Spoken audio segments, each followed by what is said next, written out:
Welcome to episode 30 of Secret City Geek Lab, your resource for everything geek. We'll talk movies, TV, comic books, video games, and anything geek. I'm your host, Alan Ning, and you'll hear from me and members of the improv comedy group, Secret City Comic Society. Today we have a special appearance by Joey Shope and Liam Holton, and today's show is brought to you by Secret City Comic Society, the best in all ages improv comedy in downtown Fullerton. Visit Secret City Comic Society and the Geek Lab at secretcitycomedy.com/geeklab. Coming up this week, a video game review, Grand Theft Auto by Joey Shope and Liam Holton, the conclusion of the D23 Expo's Leave 'em Laughing session for the 60th anniversary of Disney Imagineering, and then a discussion about one of the two big Marvel events going on right now, and that's X-Men Battle of the Atom. Coming up first is a video game review of Grand Theft Auto. Los Santos is a sprawling, sun-soaked metropolis full of self-help gurus, starlets, and fading celebrities. Once the envy of the Western world, now struggling to stay afloat in an era of economic uncertainty and cheap reality television. Amidst the turmoil, three very different criminals plot their own chances of survival and success. Franklin, a street hustler looking for real opportunities and serious money. Michael, the professional ex-con, whose retirement is a lot less rosy than he hoped it would be.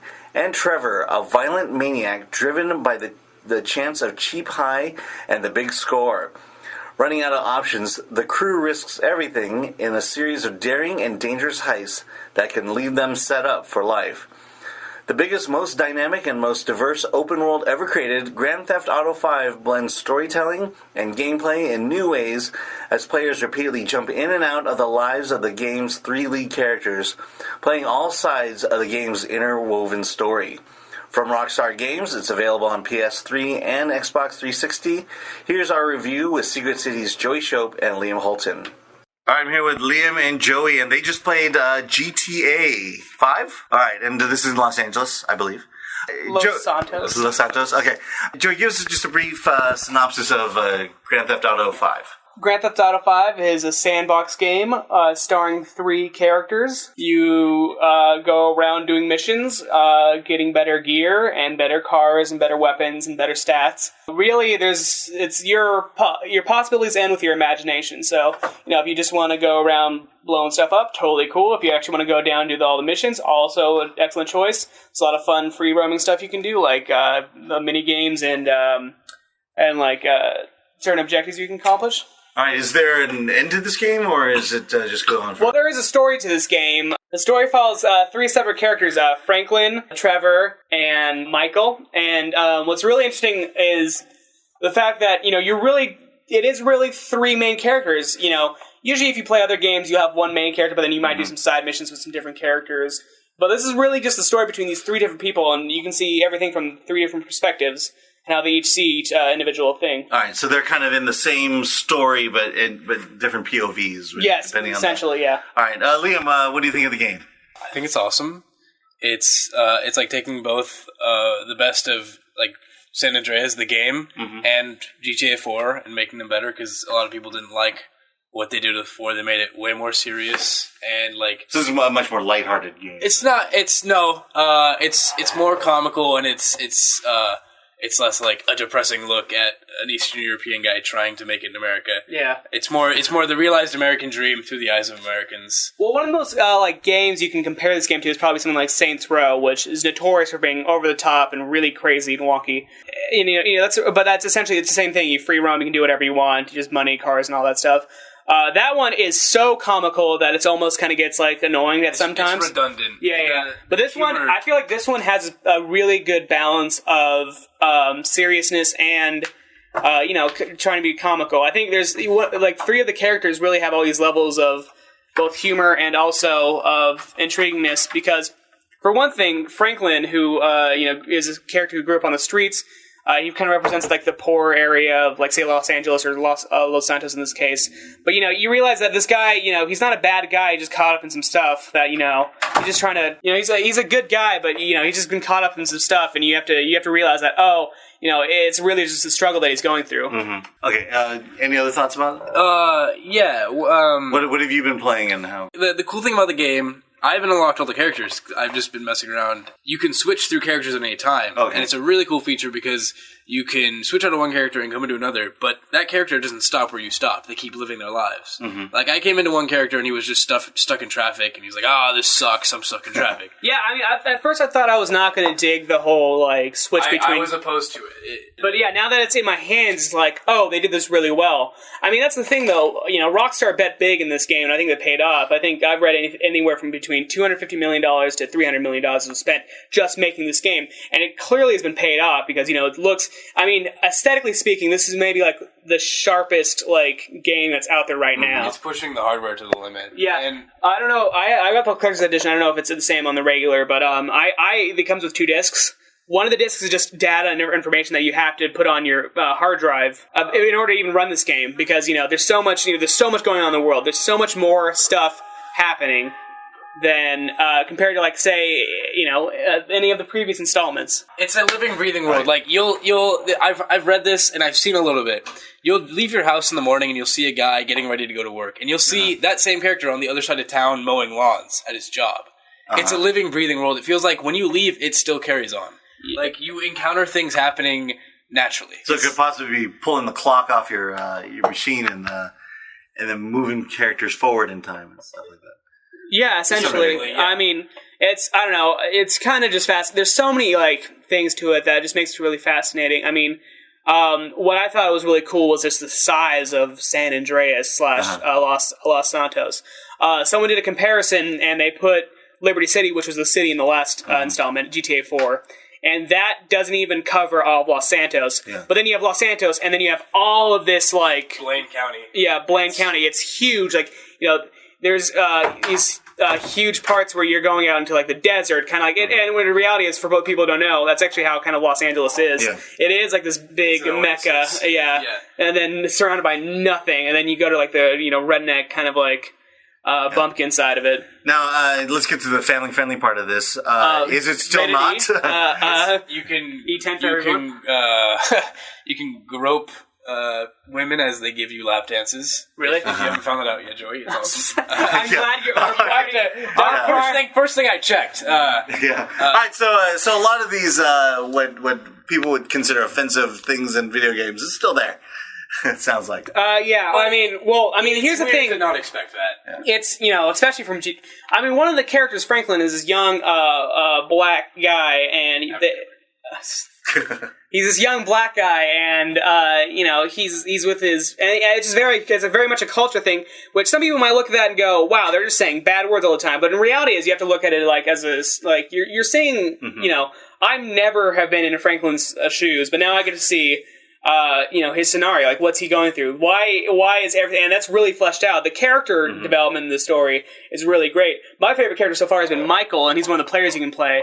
He used to be this great ex-criminal. Or, no, he's in the witness protection program. He faked his own death, and now he's okay, spoiler. No, it's revealed in, like, the third mission. Okay. He's like, it's interesting, because you never see the washed up, the aftermath of, we made the bank robbery. You never see 10 years down the line when they're like, well, now we have nothing to do with our lives. And that's what you see in this. It's a fresh take. Okay, so quickly, gameplay pretty simple, or? Vastly improved. Yeah, I don't know. I personally have never felt this, but some people say that what GTA 4 struggled with was the clunkiness of controls and stuff. I personally never felt that. I don't know. Maybe I'm just really adaptable to certain setups and schemes. I don't know. But that being said, GTA 5 has gone a lot quicker and a lot smoother. I've noticed the change now. Where it used to be, that's just how you play. It's, now this is better because of these reasons. Okay, and then someone who's never played Grand Theft Auto, easy game to pick up and learn and get through quickly, or is there a huge learning curve? Not compared to the 3 Vice City and San Andreas, but compared to 4, it is much easier. I don't know. They throw a lot at you. Yeah, the game is so huge, it's daunting. Like, there's like, I can do this, there's so many things where you're like, it's... Yeah, I mean, if you've never played a GTA game before, it's just, literally, you can go from one moment you're shooting up a bank, and then you're buying houses, and you can now make money off of that to then upgrade your guns and your weapons.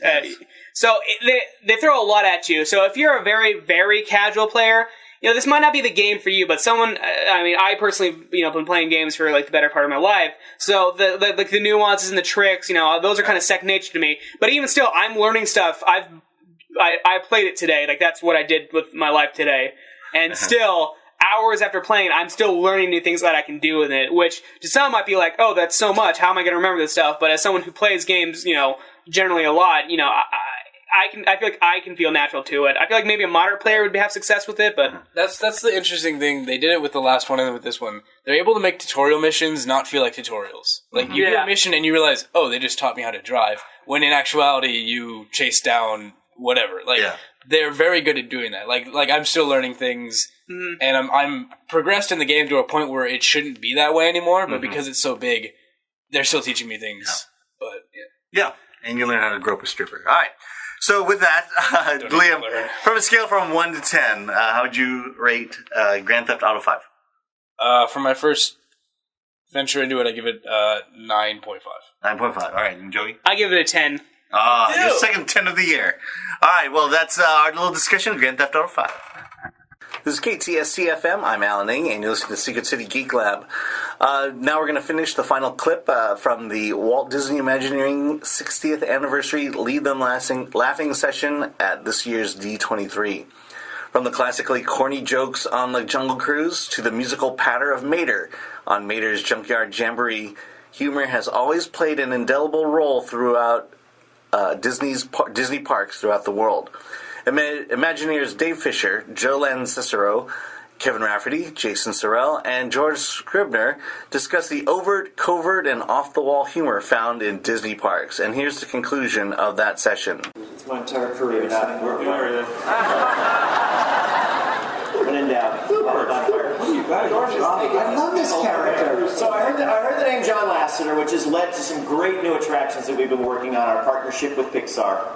None more so than Toy Story Midway Mania. And as you know, one of the best audio animatronics figures we've ever created is Mr. Potato Head, voiced by a certain Don Rickles. Take it away. We've got some audio here, but set it up, Kevin. Well, we spent 33 hours in the studio with Don Rickles. Not all at the same time, at different times. But man, he was really a kick, and he came right to Imagineering.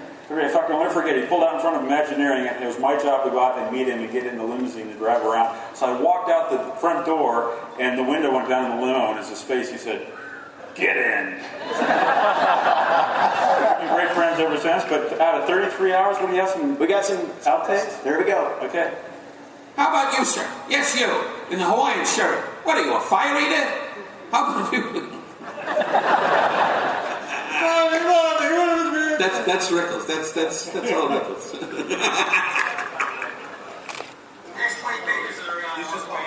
The next 20 pages, you've got to get a dead mummy to sit here. Yes, you in the Hawaiian shirt. Get yourself a pineapple and a stick and get out of here. Yes, you. I had to laugh at that one myself. What's the one? That make me laugh. I love that. Pineapple and a stick and get that. The hardest one to use the piece of cake. Really? Okay, great. This last time I went home, I couldn't come up with why are you talking like that? Why? I said, I was doing 2 potatoes, 7 potatoes, 7 potato 4. She says, what aren't you doing because of you? No. 1 potato, 2 potato, 3 potato, 6. 6 potato, 7 potato. I think that's funny. And you got in the book, did you think that's funny? They're like robots. They don't know what. Sit in the back of the room. You think it's funny, Charlie? Yeah. Especially you, sir. What'd you do? Mug a box of crayons? The kids are going to be staring at this. I'm laughing at this stuff. I think it's funny. I don't want to be in the park when they're staring at us. Oh, it's going to hide behind a tree and say, it's Rob. He's the one that kept saying the vial and the tree. I'm laughing at this. I can't believe it. You're a funny guy. Did you ever do stand-up? You got a good delivery. He does. I like you better than Kevin. I really do. So there's Don Rickles.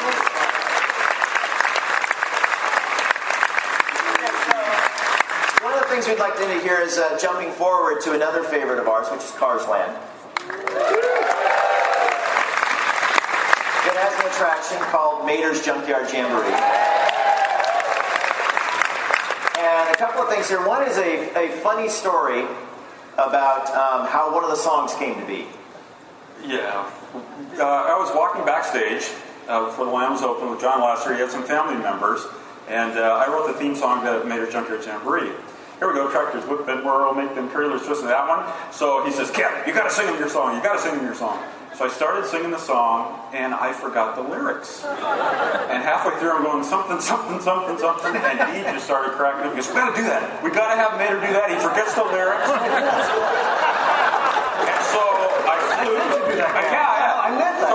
So the fun thing about it is, I flew to Omaha, Nebraska, into the studio, and said, just forget the lyrics, something, something, dadgum, whatever, just have fun with it. And we played the underscore of the track, and he just, at one take, it was hilarious. Here it is.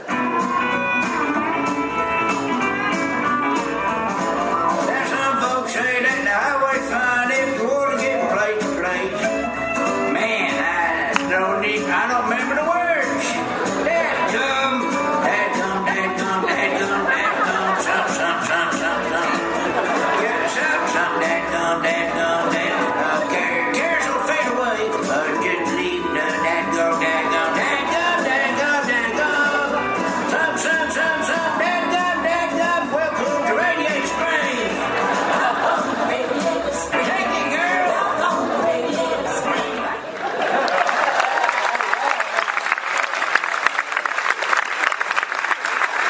And as I recall, Kevin, there was also a version in which he really did mess up the words, and we can't play that one. That's not to, no. Yeah, not for this audience. And then finally, We could meet them all at Tam O'Shanter. martini. And then finally, there was something that Kevin has always wanted to do, which was to actually have a joke button. Oh, yeah. I actually talked Disneyland Operations into, on the operating console, to have a joke button, first time ever, where if load took a little bit longer on Mater Junkyard Jamboree, they could hit the button and Mater would say a joke. And so I took 2 pages worth of jokes up to Omaha, and he nailed all the jokes. Here we go. One of them tractors just got a letter from his girlfriend. I didn't have the heart to tell him it was a John Deere letter. What would you call my friend Finn McMissile if he lifted weights for a long time? Finn McMuscle. What do you get when the Pokemobile's tailpipe backfires? Holy smokes! One time I wasn't paying attention and crashed right into Sally's motel. You know what happened? I got a concussion. I'm really laughing. There were people actually mouthing the joke. What is it with you people? In the immortal words of William Shatner, get a life. Sorry. We love you. So guys, we're almost out of time. Got anything else you want to say? Make them laugh. Excellent. You got to go to the bathroom. And I gotta go to the bathroom. Anybody else? Anybody else got to go to the bathroom? Well, anyway, so we are out of time. We hope we've entertained you. We hope we've made you laugh just a little bit.